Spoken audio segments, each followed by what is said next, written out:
Making news in Warren this week is Macomb County's financial forecast for this year any brighter than last. We'll have highlights from the State of the County address. The county clerk's office goes bilingual. We'll show you the latest technology being used to bridge the language barrier. And in an economy where many are downsizing, one Warrenite makes plans to expand.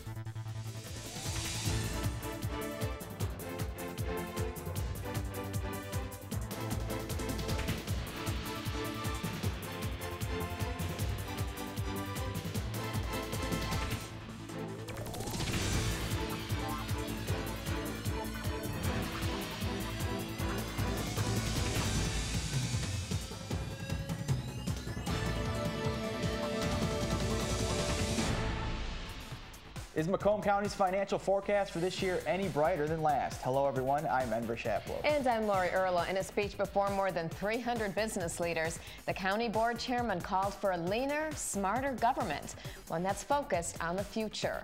More in this week's top story.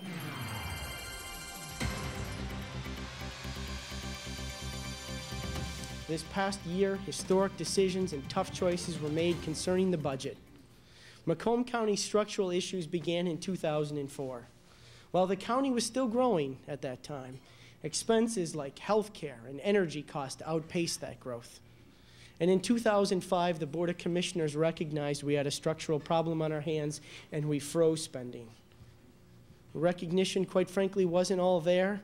We were up against 40 years of being a growing county and 40 years of growth culture. But in 2006, we did begin to cut. And from 2006 to 2010, Macomb County enacted more than $48.8 million worth of cuts within county government. We pulled $30 million from the rainy day fund. No one would dispute that it's been raining. I think we've got good foundations from which to build from.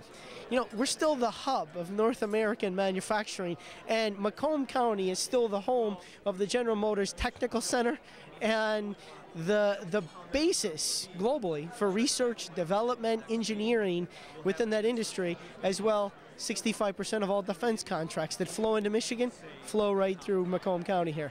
So we got good solid foundations to build upon. We're expanding our partnerships, expanding our cooperative agreements. In other news this week, officials have shut down one of the city's 6 fire stations because of insufficient manpower and limited overtime funding.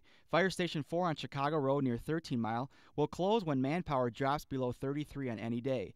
This decision comes after City Council voted against transferring $462,000 to the fire department for future overtime costs. Officials say the closing of the fire hall could mean longer response times to medical emergencies and fires for residents.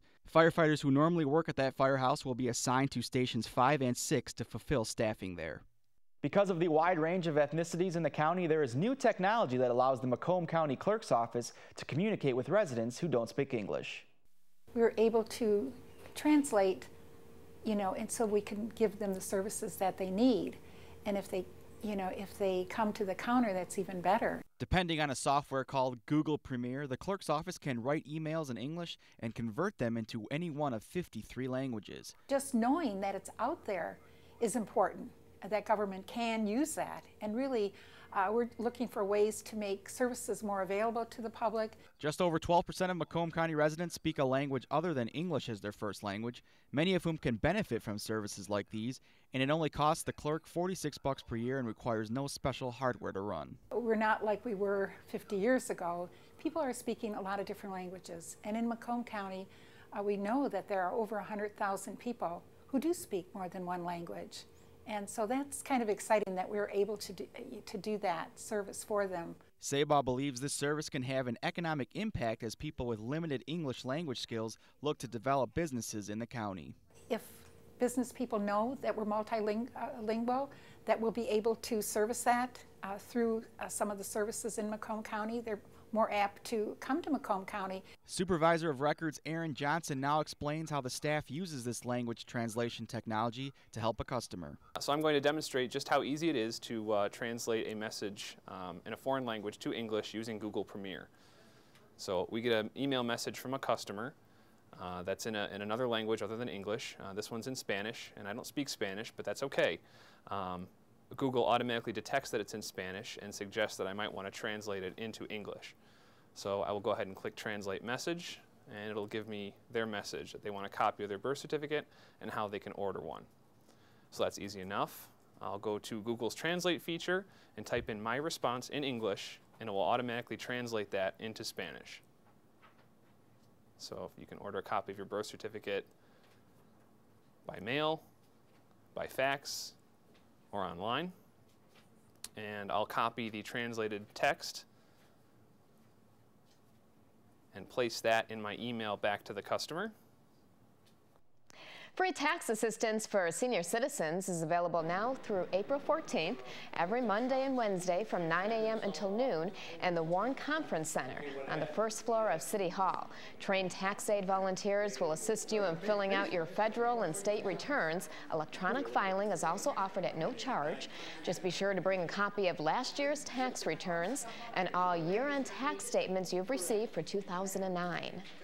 Mayor Jim Fouts has appointed Jocelyn Howard to Warren's Planning Commission. Howard is the first African-American female to join the City Commission. She replaces Marlon Brown. A resident of Warren for 5 years, Howard has experience with the UAW, Detroit Board of Education, and social service agencies. She also carries a Bachelor of Science and Master of Arts from Central Michigan University.